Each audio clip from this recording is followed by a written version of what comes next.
భద్రాద్రి కొత్తగూడెం జిల్లా దమ్మపేట మండలం లింగాలపల్లిలో Telangana oil palm రైతుల ఆత్మీయ సదస్సుకు రాష్ట్ర వ్యవసాయ శాఖ మంత్రి తుమ్మల నాగేశ్వరరావు హాజరయ్యారు.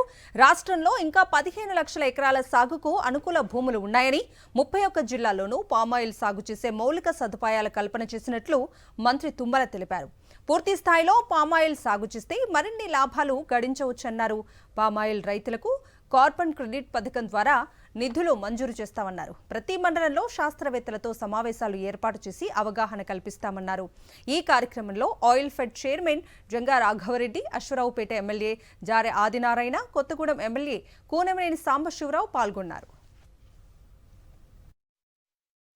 తెలుగు రాష్ట్రాల రెండింటికి ఈనాడు భారతదేశంలో 13 లక్షల ఎకరాలు సేద్యంలో ఉంటే 10 లక్షల ఎకరాలు మన తెలుగు నేల మీదనే ఉంది.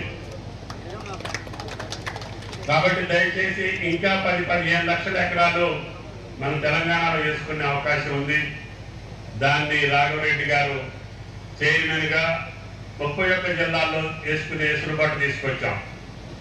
43 సంవత్సరాల క్రితం మన ఖమ్మం జిల్లాకే పర్మిషన్ ఉండేది, ఆంధ్ర ప్రాంతానికి ఉండేది. అటువంటిది పోయిన ప్రభుత్వంలోనే 31 జిల్లాలకు తీసుకొచ్చాం.